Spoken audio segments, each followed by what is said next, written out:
El 12º planeta 7 Epopeya de creación parte 1.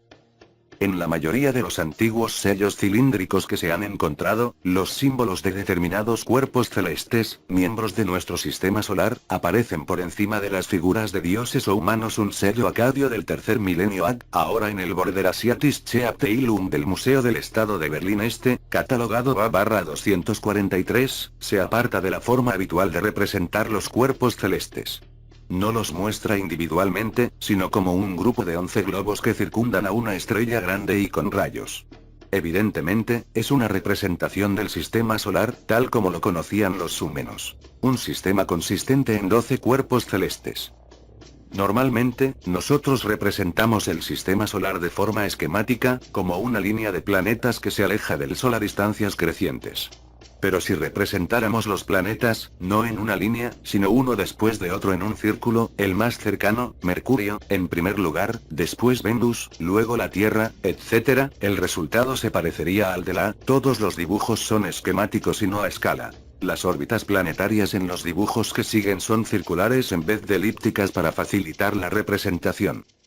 Si echamos un segundo vistazo a la ampliación del sistema solar representado en el sello cilíndrico A/243, veremos que los puntos que circundan la estrella son, en realidad, globos cuyos tamaños y orden se adecuan al sistema solar representado en el pequeño Mercurio. Viene seguido por un Venus más grande.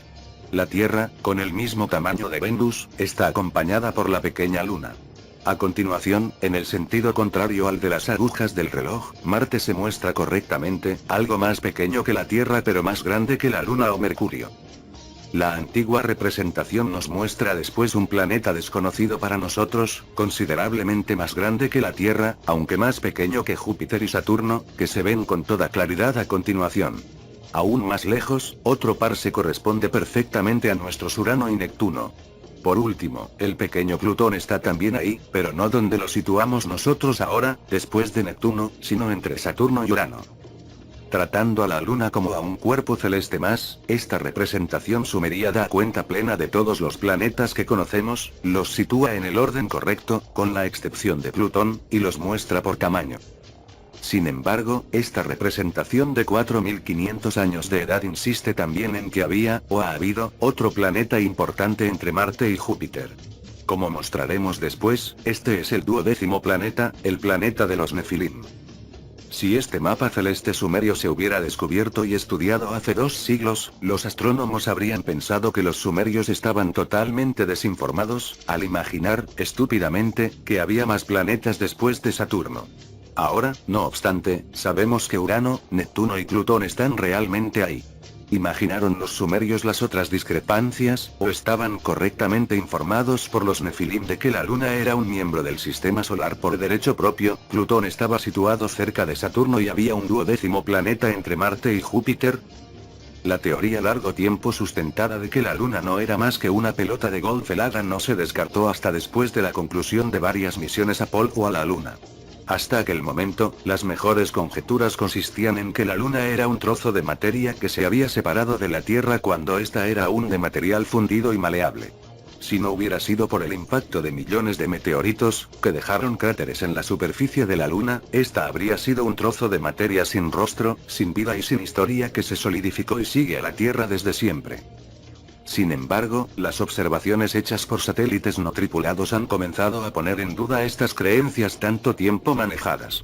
Al final, se llegó a la conclusión de que la composición química y mineral de la Luna era suficientemente diferente de la de la Tierra como para poner en duda la teoría de la separación.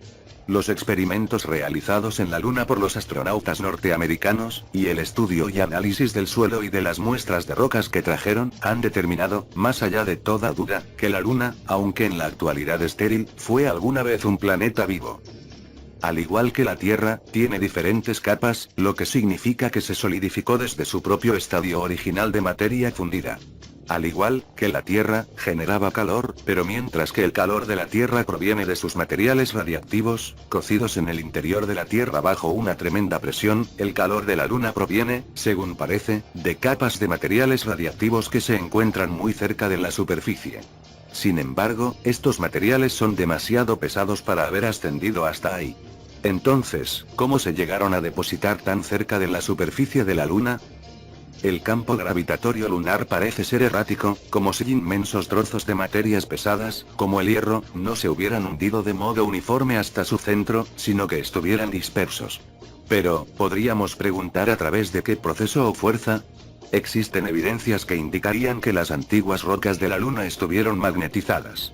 También existen evidencias de que los campos magnéticos se cambiaron o invirtieron.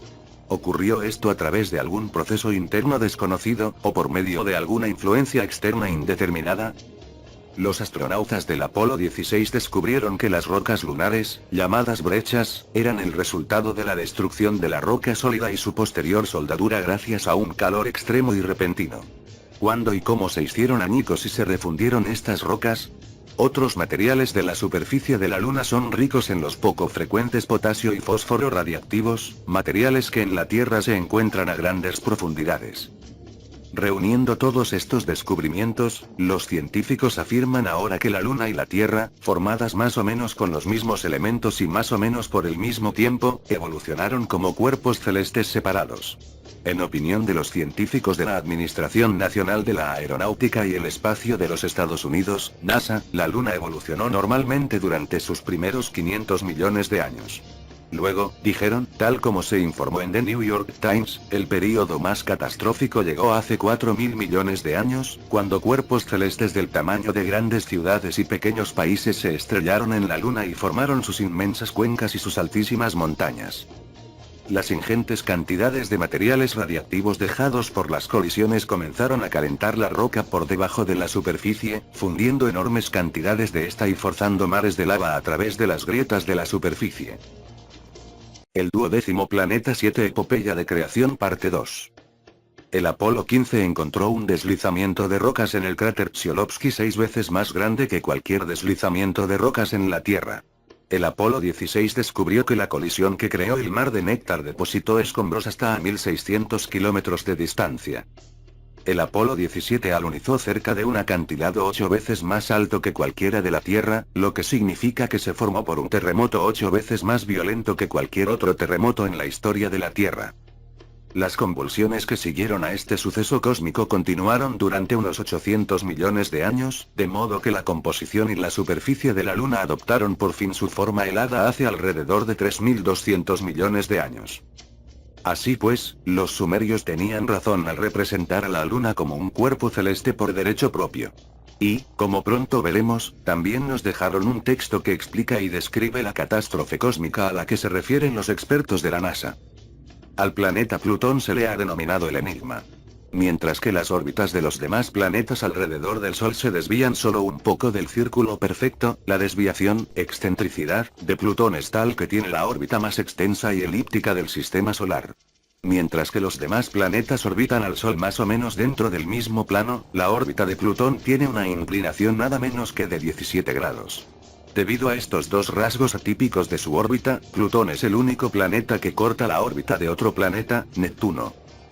En tamaño, Plutón se encuentra en realidad dentro de la clase satélite. Su diámetro, 5.800 kilómetros, no es mucho mayor que el de Tritón, un satélite de Neptuno, o Titán, uno de los 10 satélites de Saturno. Debido a sus inhabituales características, se ha llegado a sugerir que este inadaptado podría haber comenzado su vida celeste como un satélite que, de algún modo, escapó a su dueño y tomó por sí mismo una órbita alrededor del Sol. Y esto, como vamos a ver, es realmente lo que sucedió, según los textos sumerios. Y ahora llegamos al clímax de nuestra búsqueda de respuestas a antiquísimos sucesos celestes: la existencia del 12º planeta. Por asombroso que parezca, nuestros astrónomos han estado buscando evidencias que indiquen que, ciertamente, existió una vez un planeta entre Marte y Júpiter. A finales del siglo XVI, antes incluso del descubrimiento de Neptuno, varios astrónomos demostraron que los planetas estaban situados a determinadas distancias del Sol, según una ley definida. Este planteamiento, que llegó a ser conocido como ley de Bode, convenció a los astrónomos de que debió de haber un planeta dando vueltas en un lugar donde, hasta entonces, no se sabía que hubiera existido un planeta, es decir, entre las órbitas de Marte y Júpiter. Animados por estos cálculos matemáticos, los astrónomos se pusieron a explorar los cielos en la zona en la que debería de estar el planeta perdido. En el primer día del siglo XIX, el astrónomo italiano Giuseppe Piazzi descubrió, exactamente en la distancia indicada, un planeta muy pequeño, 776 kilómetros de un extremo a otro, al que llamó Ceres.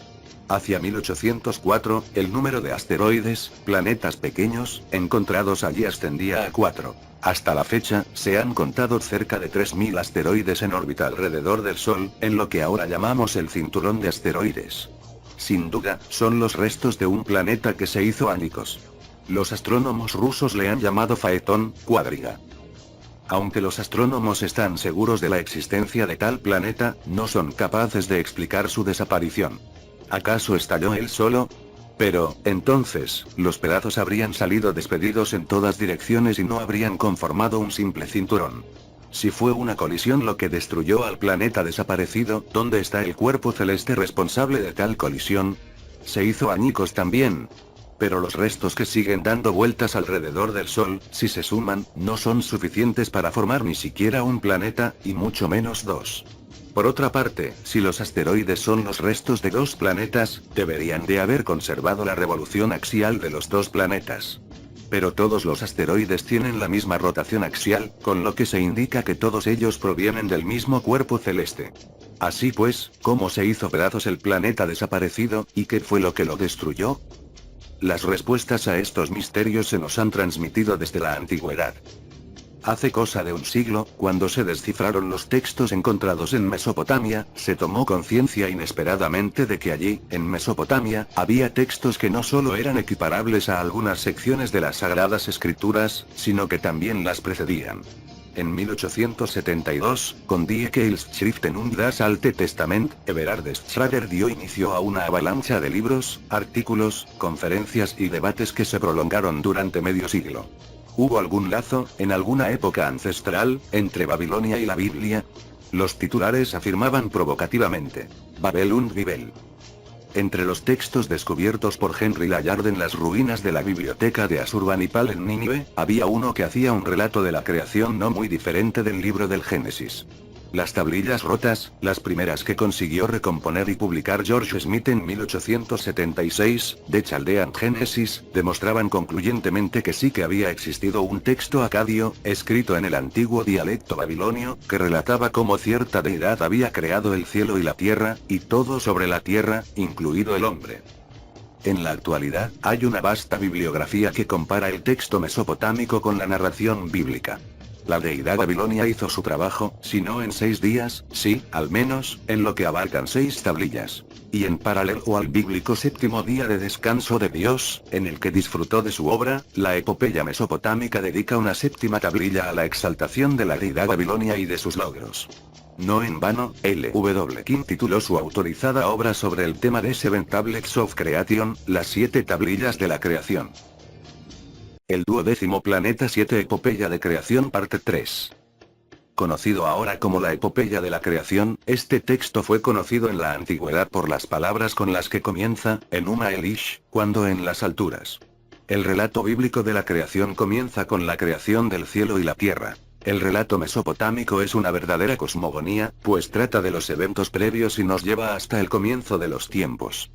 Enuma Elish la Nabu Shamam cuando, en las alturas, el cielo no había recibido nombre Shaplitu Amatum Shuntalazakrati abajo, el suelo firme la tierra no había sido llamado. Fue entonces, según nos cuenta la epopeya, cuando 2 cuerpos celestes primigenios dieron a luz a una serie de dioses celestes. A medida que el número de seres celestes aumentaba, hacían más ruido y causaban más conmoción, perturbando al padre primigenio. Su fiel mensajero le urgió a que adoptara fuertes medidas disciplinarias con los dioses jóvenes, pero estos se confabularon contra él y le robaron sus poderes creadores. La madre primigenia intentó vengarse. El dios que dirigió la revuelta contra el padre primigenio tuvo una nueva idea: invitar a su joven hijo a unirse a la asamblea de los dioses y darle la supremacía, para que fuera a combatir así, sin ayuda, al monstruo en que se había convertido su madre. Aceptada la supremacía, el joven dios, Marduk, según la versión babilonia, se enfrentó al monstruo y, tras un feroz combate, la venció y la partió en 2. Con una parte de ella hizo el cielo, y con la otra la tierra. Después, proclamó un orden fijo en los cielos, asignando a cada dios celeste una posición permanente. En la tierra, creó las montañas, los mares y los ríos, estableció las estaciones y la vegetación, y creó al hombre. Babilonia y su altísimo templo se construyeron como un duplicado de la morada celeste en la tierra. A dioses y a mortales se les dieron encargos, mandatos y rituales a seguir. Entonces, los dioses proclamaron a Marduk como la deidad suprema, y le concedieron los 50 nombres, las prerrogativas y el rango numérico de la Enlilidad. A medida que se iban encontrando y traduciendo más tablillas y fragmentos, se fue haciendo evidente que el texto no era una simple obra literaria, sino el relato épico histórico religioso más sagrado de Babilonia, que se leía como parte de los rituales del Año Nuevo. La versión babilonia pretendía propagar la supremacía de Marduk al convertirle en el héroe del relato de la creación. Sin embargo, esto no fue siempre así. Existen bastantes evidencias que indican que la versión babilonia de la epopeya fue una falsificación por motivos político-religiosos de una versión sumeria anterior en la que Anu, Enlil y Ninurta eran los héroes. Sin embargo, a despecho del nombre de los actores de este drama celeste y divino, el relato es, ciertamente, tan antiguo como la civilización sumeria. La mayoría de los expertos lo ven como una obra filosófica, la versión más antigua de la eterna lucha entre el bien y el mal, o como un cuento alegórico del invierno y el verano en la naturaleza, del amanecer y el ocaso, de la muerte y la resurrección.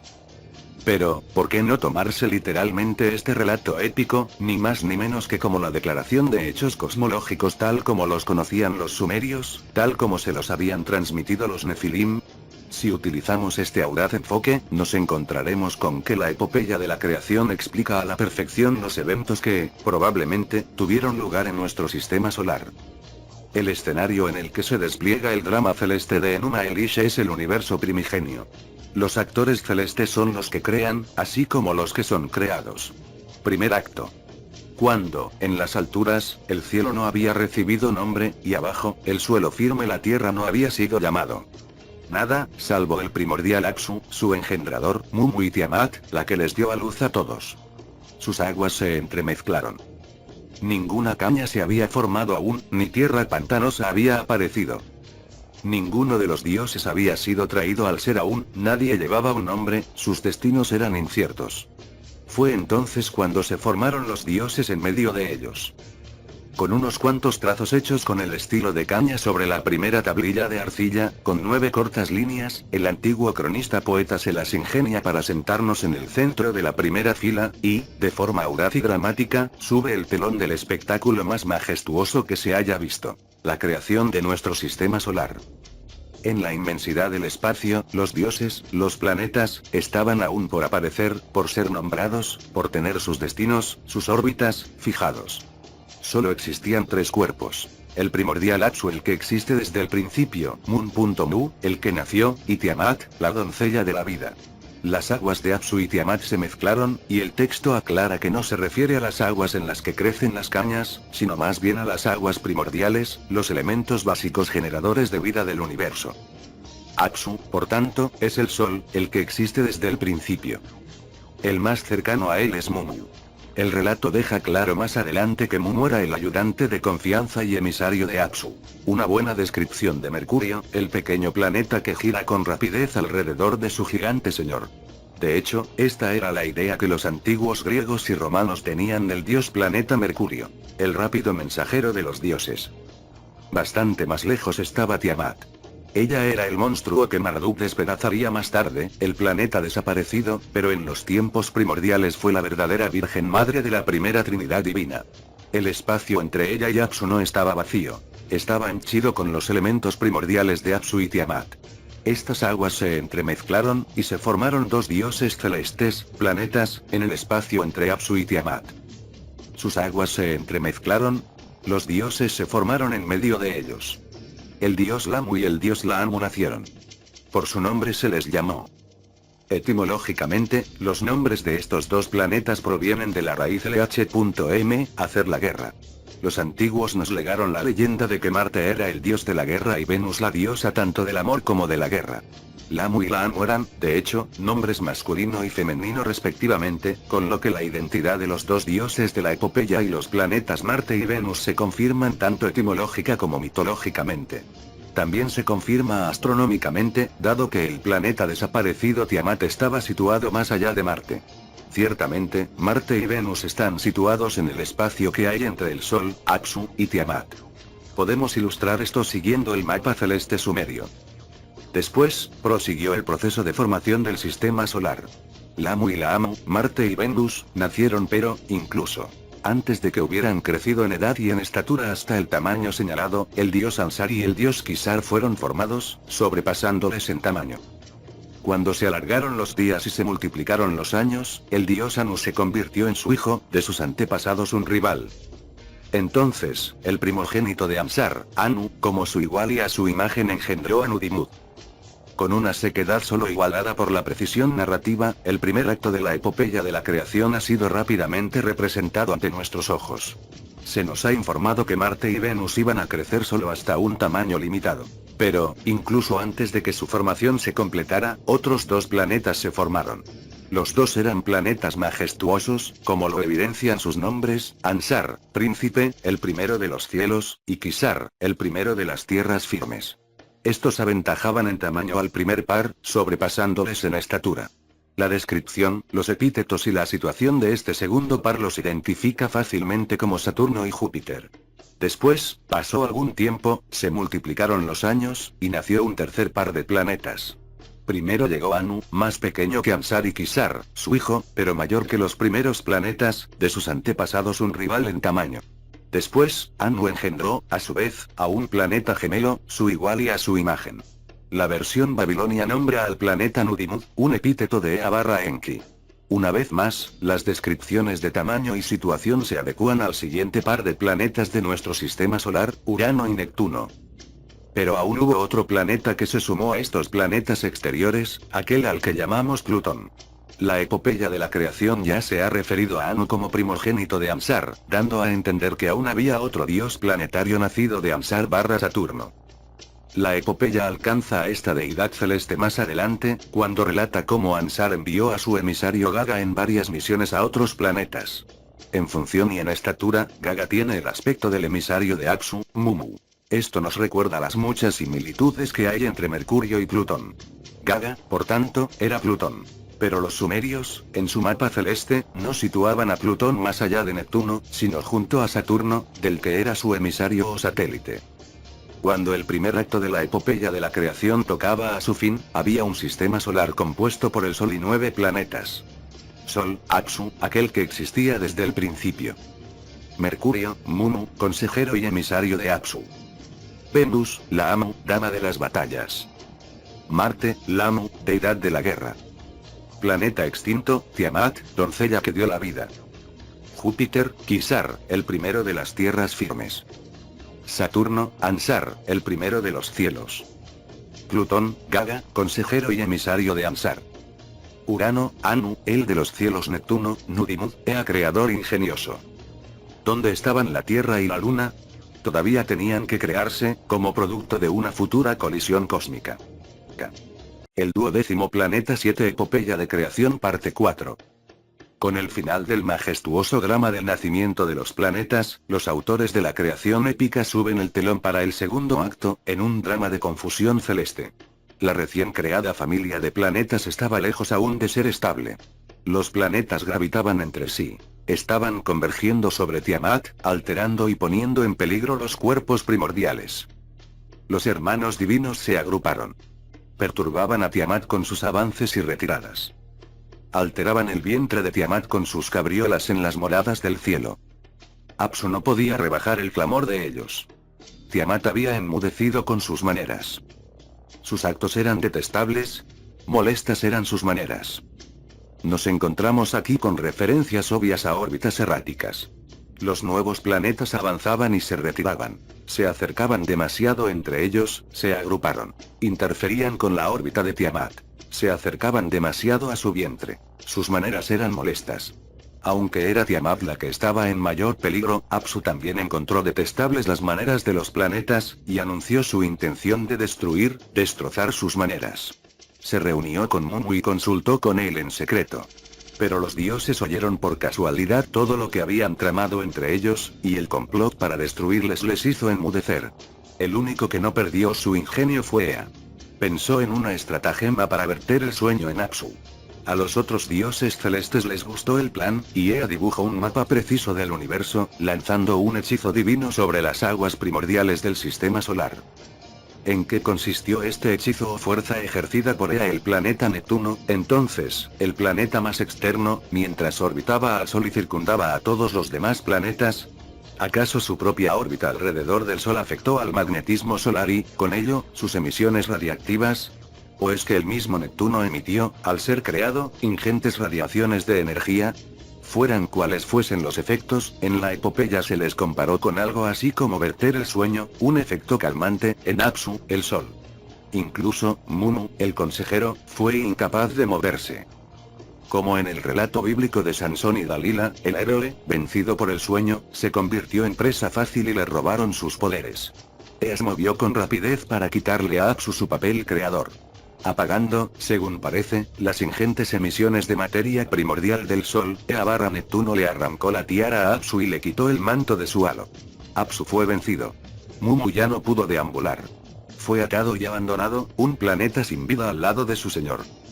Al privar al Sol de su creatividad, al detener el proceso de emisión de energía y materia para formar más planetas, los dioses trajeron una paz temporal en el sistema solar. Más tarde, la victoria se simbolizó cambiando el significado y la situación del Apsu. A partir de entonces, este epíteto se le aplicó a la morada de Ea.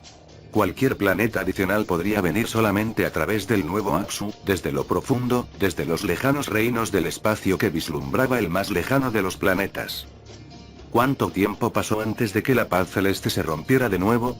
La epopeya no lo dice, pero prosigue, casi sin pausas, y sube el telón del tercer acto. En la cámara de los hados, el lugar de los destinos, un dios fue engendrado, el más capaz y sabio de los dioses. En el corazón de lo profundo fue Marduk creado. Un nuevo dios celeste, un nuevo planeta, se une ahora al reparto. Se formó en lo profundo, lejos, en el espacio, en una zona donde se le había conferido movimiento orbital, un destino de planeta. Fue atraído hasta el sistema solar por el planeta más lejano. El que lo engendró fue a Neptuno. El nuevo planeta era digno de contemplar. Su silueta era encantadora, brillante el gesto de sus ojos. Nobles eran sus andares, dominantes como los de antaño. Grandemente se le exaltó por encima de los dioses, rebasándolo todo. Era el más noble de los dioses, el más alto. Sus miembros eran enormes, era excesivamente alto. Surgiendo desde el espacio exterior, Marduk era aún un planeta recién nacido, que escupía fuego y emitía radiaciones. Cuando movía los labios, estallaba el fuego. A medida que Marduk se acercaba a los demás planetas, estos lanzaban sobre él sus impresionantes relámpagos, y él brillaba con fuerza, vestido con el halo de 10 dioses. Su aproximación levantó emisiones eléctricas y de otros tipos de entre los otros miembros del sistema solar. Y una sola palabra aquí nos confirma el proceso de descifrado de la epopeya de la creación. 10 cuerpos celestes le esperaban, el Sol y solo 9 planetas. El relato épico nos lleva ahora a lo largo de la veloz carrera de Marduk. En primer lugar, pasa cerca del planeta que le ha engendrado, que ha tirado de él hacia el sistema solar, el planeta Ea/Neptuno. A medida que Marduk se acerca a Neptuno, la atracción gravitatoria de este sobre el recién llegado crece en intensidad.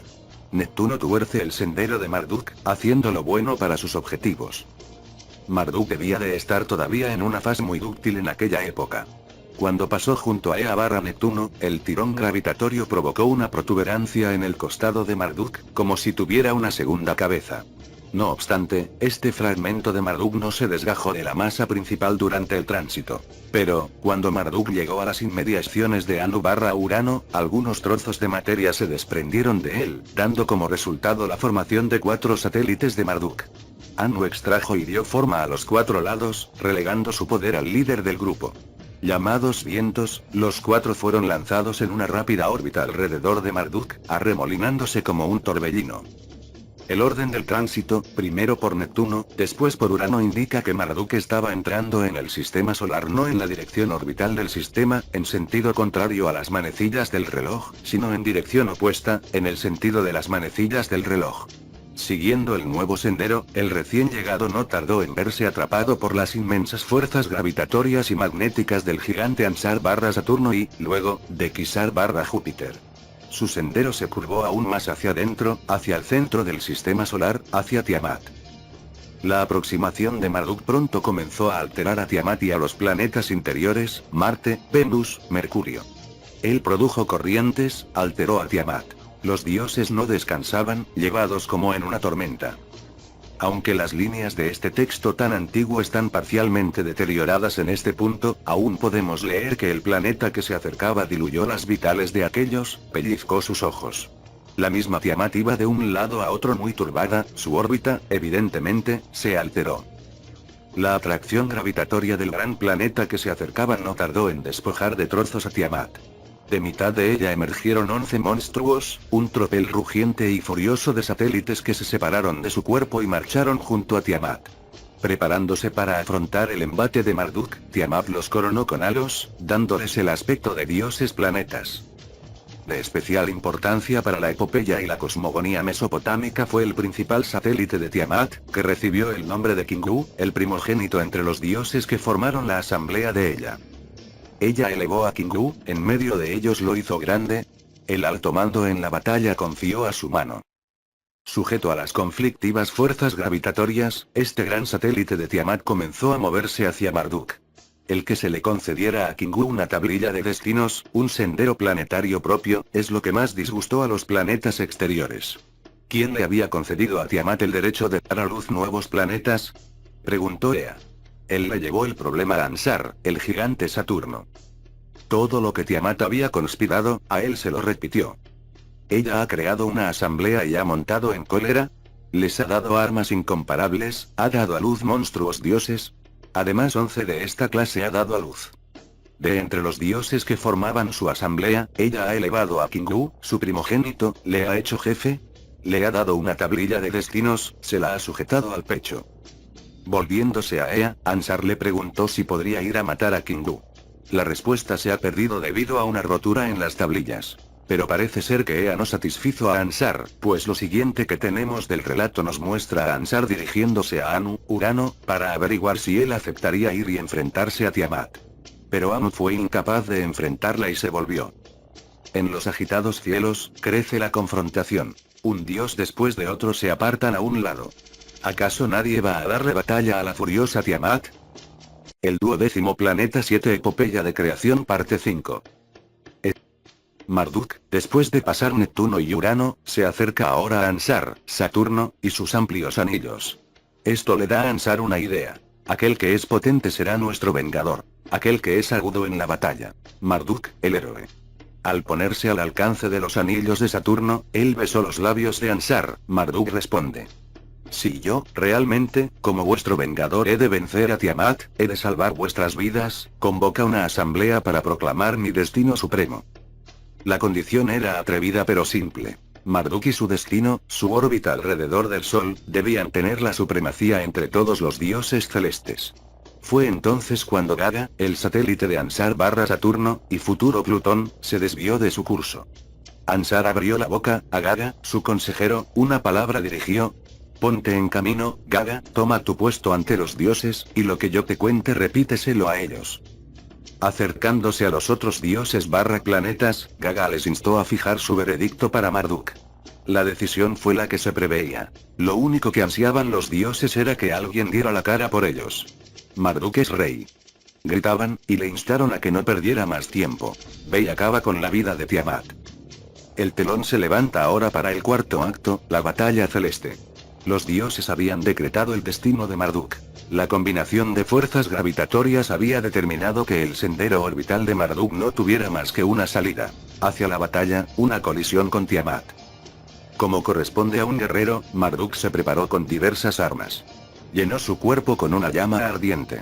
Construyó un arco, al que sujetó una flecha, frente a sí puso al rayo. Y después hizo una red con la que envolver a Tiamat. Todo esto no eran más que nombres comunes para lo que solo podían ser fenómenos celestes, las descargas eléctricas que se darían los planetas mientras convergían o el tirón gravitatorio, una red, de uno sobre otro. Pero las principales armas de Marduk eran sus satélites, los 4 vientos con los que Urano le proveyó cuando Marduk pasó junto a él. Viento sur, viento norte, viento este, viento oeste. Al pasar junto a los gigantes, Saturno y Júpiter, y sujeto a sus tremendas fuerzas gravitatorias, Marduk sacó 3 satélites más, viento del mal, torbellino y viento incomparable. Utilizando sus satélites como una cuadriga tormenta, lanzó los vientos que había hecho nacer, los 7. Los adversarios estaban dispuestos para la batalla. El señor siguió su curso. Hacia la furiosa Tiamat dirigió su rostro. El señor se acercó para explorar el lado interno de Tiamat, los planes de Kingu, su consorte, apreciar. Pero a medida que los planetas se iban acercando entre sí, el curso de Marduk se hizo errático. Mientras observaba, su curso se vio afectado, su dirección se distrajo, sus actos eran confusos. Incluso los satélites de Marduk comenzaron a virar fuera de curso. Cuando los dioses, sus ayudantes, que marchaban a su lado, vieron al valiente Kingu, su visión se hizo borrosa. ¿Acaso los combatientes no iban a encontrarse después de todo? Pero la suerte estaba echada, los cursos llevaban inevitablemente a la colisión. Tiamat lanzó un rugido, el señor levantó la desbordante tormenta, su poderosa arma. Cuando Marduk estuvo más cerca, la furia de Tiamat creció. Las raíces de sus piernas se sacudían adelante y atrás. Ella empezó a lanzar hechizos contra Marduk, el mismo tipo de ondas celestes que había usado antes contra Apsu y Mumu. Pero Marduk siguió acercándose. Tiamat y Marduk, los más sabios de los dioses, avanzaban uno contra otro. Prosiguieron el singular combate, se aproximaron para la batalla. El relato nos lleva ahora a la descripción de la batalla celeste, en los momentos previos a la creación del cielo y la tierra. El señor extendió su red para atraparla. El viento del mal, el de más atrás, se lo soltó en el rostro. Cuando ella abrió la boca, Tiamat, para devorarlo, él le clavó el viento del mal para que no cerrara los labios. Los feroces vientos de tormenta cargaron entonces su vientre. Su cuerpo se dilató. La boca se le abrió aún más. A través de ella le disparó él una flecha, le desgarró el vientre. Le cortó las tripas, le desgarró la matriz. Teniéndola así sojuzgada, su aliento vital él extinguió. Está la teoría más original para explicar los enigmas celestes con los que aún nos enfrentamos. Un sistema solar inestable, compuesto por el Sol y 9 planetas, fue invadido por un gran planeta del espacio exterior, que a primer lugar, se encontró con Neptuno. Al pasar junto a Urano, el gigante Saturno y Júpiter, su curso se desvió en gran medida en dirección hacia el centro del sistema solar, al tiempo que sacaba 7 satélites. Y entró en un curso inalterable de colisión con Tiamat, el siguiente planeta en línea. Pero los dos planetas no chocaron entre sí, un hecho de cardinal importancia astronómica. Fueron los satélites de Marduk los que chocaron con Tiamat, y no el mismo Marduk. Ellos dilataron el cuerpo de Tiamat, haciéndole una amplia hendidura. A través de estas fisuras en Tiamat, Marduk disparó una flecha, un rayo divino, una inmensa descarga eléctrica que saltó como una chispa desde el energéticamente cargado Marduk, el planeta que estaba lleno de brillantez. Haciéndose camino hasta las tripas de Tiamat, este rayo extinguió su aliento vital, neutralizó las fuerzas y campos eléctricos y magnéticos de Tiamat y los extinguió. El primer encuentro entre Marduk y Tiamat dejó a esta resquebrajada y sin vida. Pero su destino final estaba aún por determinar en futuros encuentros entre los dos. Kingu, líder de los satélites de Tiamat, se enfrentaría por separado. Pero el destino de los otros 10 satélites más pequeños de Tiamat se determinó en aquel momento. Después de matar a Tiamat, la líder, su grupo fue destruido, su este hecha pedazos. Los dioses, los auxiliares que marchaban al lado de ella, temblando de miedo, dieron la espalda para salvar y preservar sus vidas. ¿Acaso podemos identificar a esa hueste destruida, rota que temblaba y daba la espalda, es decir, invertía sus direcciones? Quizás así podamos ofrecer una explicación a otro misterio más de nuestro sistema solar: el fenómeno de los cometas. Pequeños globos de materia, los cometas vienen a ser los miembros rebeldes del sistema solar, pues no parecen obedecer a ninguna de las normas de circulación.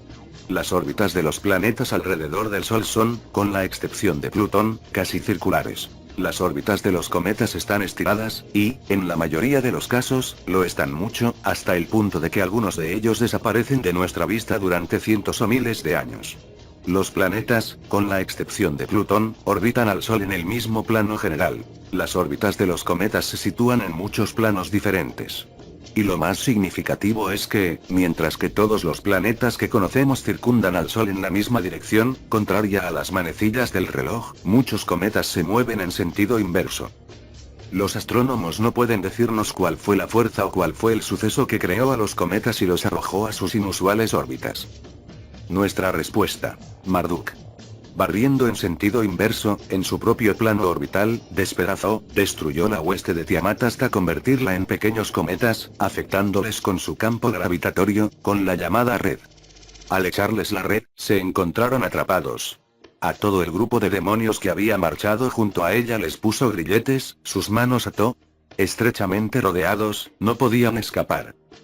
Después de acabar la batalla, Marduk le quitó a Kingu la tablilla de los destinos, la órbita independiente de Kingu, y se la puso en su propio pecho. Su curso se había desviado hasta convertirse en una órbita solar permanente. De cuando en cuando, Marduk estaba obligado a volver al escenario de la batalla celeste. El 12º planeta 7 Epopeya de Creación parte 6. Después de vencer a Tiamat, Marduk navegó por los cielos, en el espacio exterior, alrededor del Sol, para volver a pasar por los planetas exteriores. Ea/Neptuno, cuyo deseo realizó Marduk, Ansar/Saturno, cuyo triunfo estableció Marduk. Después, su nuevo sendero orbital devolvió a Marduk al escenario de su triunfo, para afianzar su presa sobre los dioses vencidos, Tiamat y Kingu.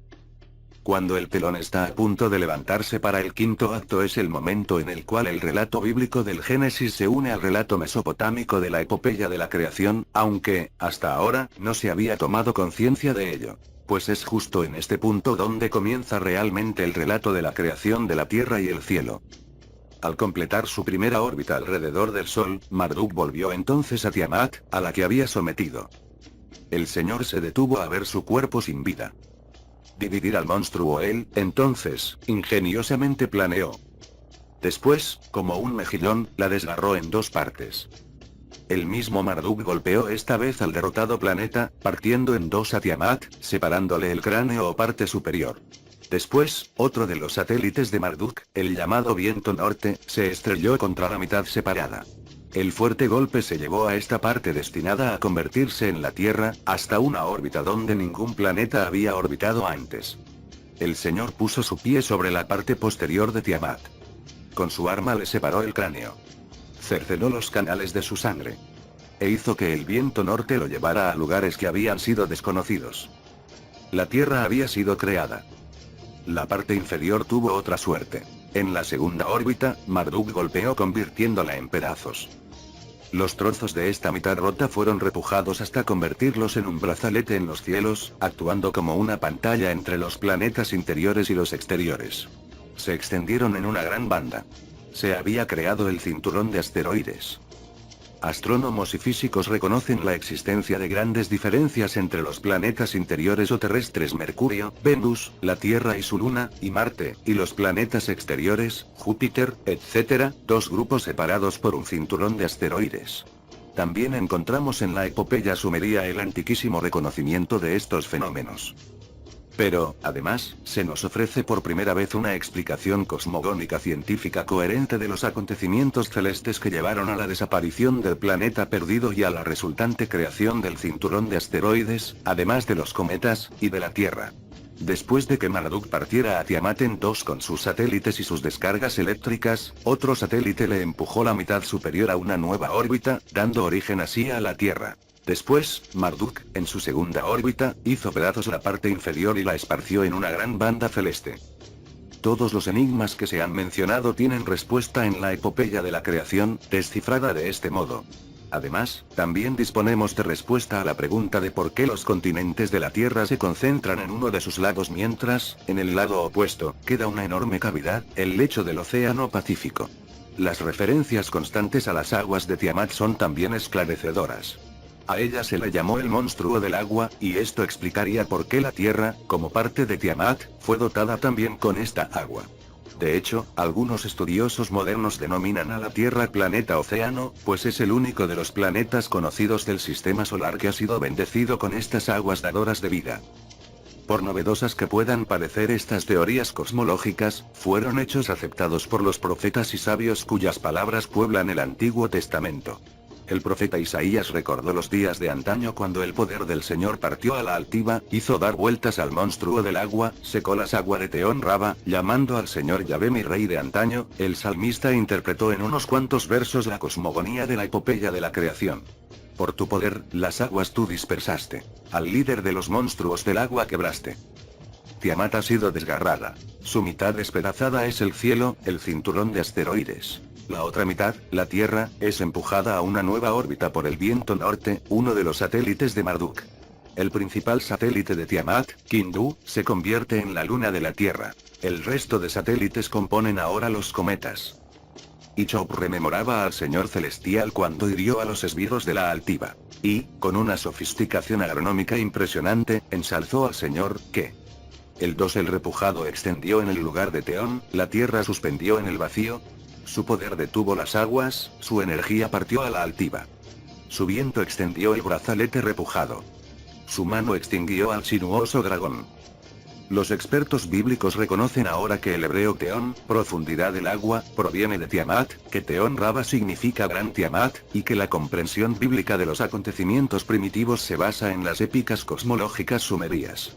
Habría que aclarar también que, por encima de todos estos paralelos, se encuentran los primeros versículos del libro del Génesis, donde se dice que el viento del Señor se cernía sobre las aguas de Teón, y que el relámpago del Señor, Marduk en la versión babilonia, iluminó la oscuridad del espacio al golpear y quebrar a Tiamat, creando a la tierra y a Rakia, literalmente, el brazalete repujado.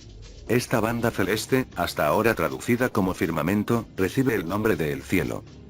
El libro del Génesis 1:8 afirma explícitamente que es a este brazalete repujado a lo que el Señor llamó cielo Shamaim.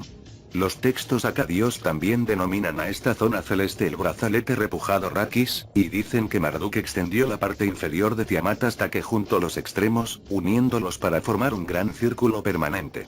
Las fuentes sumerias no dejan lugar a dudas cuando hablan del cielo, en concreto, como algo diferente del concepto general de cielos y espacio. Para ellos, el cielo era el cinturón de asteroides. La Tierra y el cinturón de asteroides son el cielo y la Tierra que aparecen tanto en las referencias bíblicas como mesopotámicas, creados cuando Tiamat fue desmembrada por el Señor Celeste.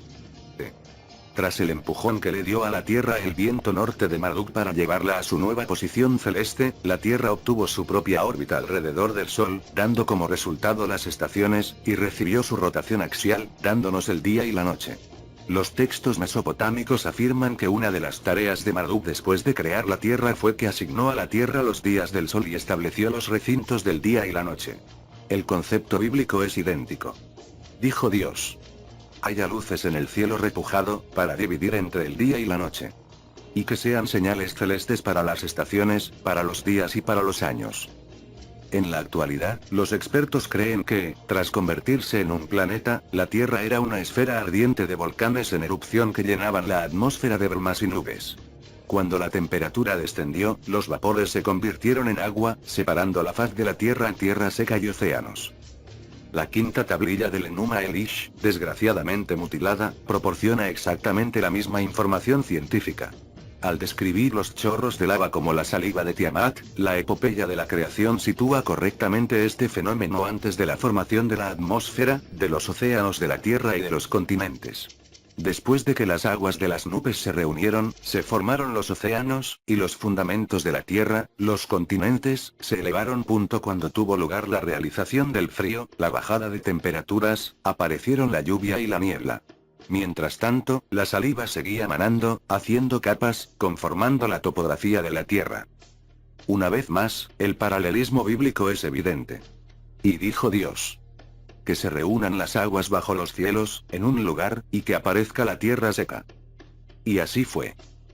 La Tierra, con océanos, continentes y atmósfera, estaba preparada ahora para la formación de montañas, ríos, manantiales y valles. Atribuyendo la totalidad de la creación al señor Marduk, el Enuma Elish prosigue la narración. Poniendo la cabeza de Tiamat la tierra en posición, él elevó las montañas encima. Abrió manantiales, y torrentes para sacar el agua. De los ojos de ella dejó salir el Tigris y el Éufrates. Con sus ubres formó las altas montañas, perforó manantiales para pozos, para sacar agua. En perfecto acuerdo con los descubrimientos actuales, tanto el libro del Génesis como el Enuma Elish, y otros textos mesopotámicos, sitúan el comienzo de la vida en las aguas, seguido por criaturas vivientes que bullan y aves que vuelen. No antes de esto aparecieron en la tierra criaturas vivientes de cada especie, ganado, cosas reptantes y bestias, culminando con la aparición del hombre, el último acto de la creación. El 12º planeta 7 Epopeya de creación parte 7. Como parte del nuevo orden celeste sobre la Tierra, Marduk hizo aparecer al divino Luna, nombrándolo para señalar la noche y definir los días cada mes. ¿Quién era este dios celeste?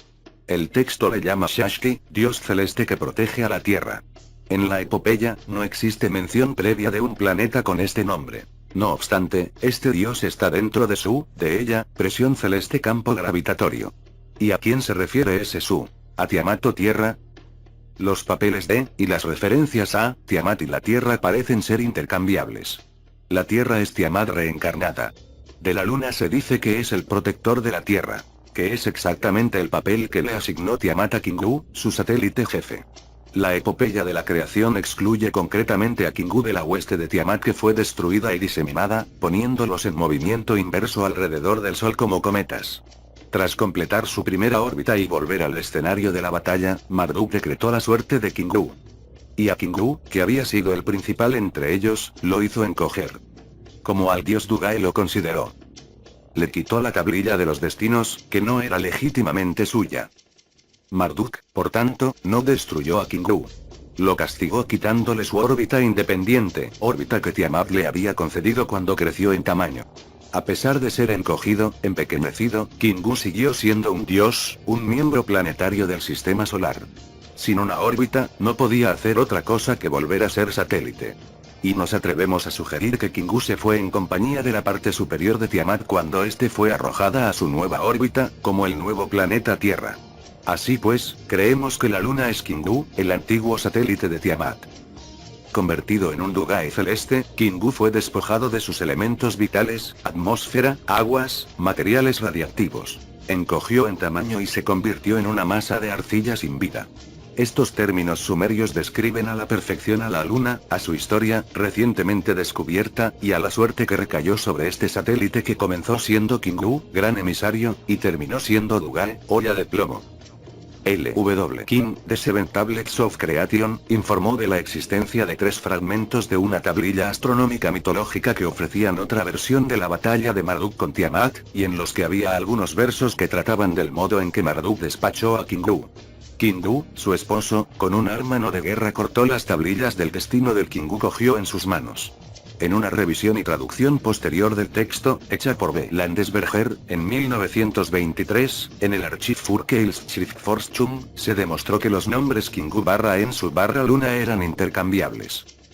Estos textos no solo confirman nuestra conclusión de que el principal satélite de Tiamat se convirtió en la Luna, también explican los descubrimientos de la NASA referentes a una inmensa colisión en la que cuerpos celestes del tamaño de grandes ciudades se estrellaron en la Luna. Tanto los descubrimientos de la NASA como el texto descubierto por L.W. King describen a la Luna como el planeta que quedó desolado. Se han encontrado también sellos cilíndricos que representan la batalla celeste, que muestran a Marduk luchando con una feroz deidad femenina. En una de tales representaciones se ve a Marduk disparando su relámpago a Tiamat, con Kingu, claramente identificado como la Luna, intentando proteger a Tiamat, su creadora.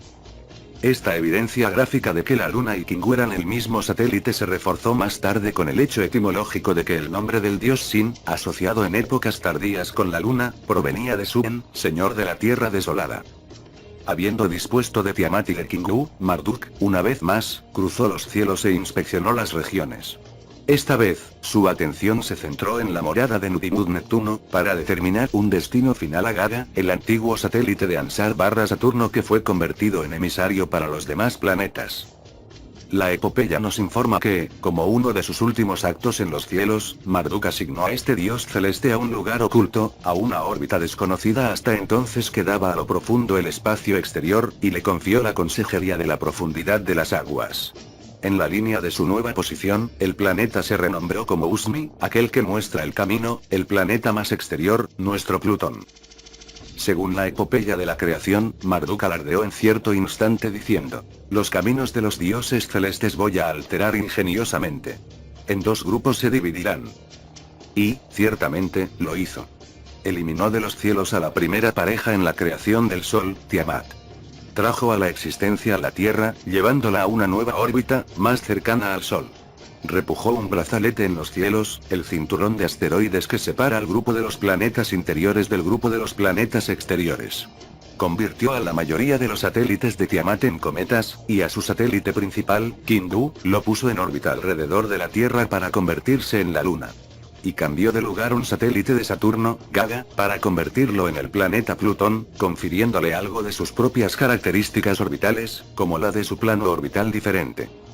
Los enigmas de nuestro sistema solar, las cavidades oceánicas de la Tierra, la devastación de la Luna, las órbitas inversas de los cometas, los misteriosos fenómenos de Plutón, son perfectamente explicables a través de la epopeya de la creación mesopotámica, si la desciframos del modo en que lo hemos hecho aquí. Así pues, habiendo elaborado las posiciones de los planetas, Marduk tomó para sí la posición Nibiru, y cruzó los cielos e inspeccionó el nuevo sistema solar. Ahora se componía de 12 cuerpos celestes, con 12 grandes dioses como homólogos.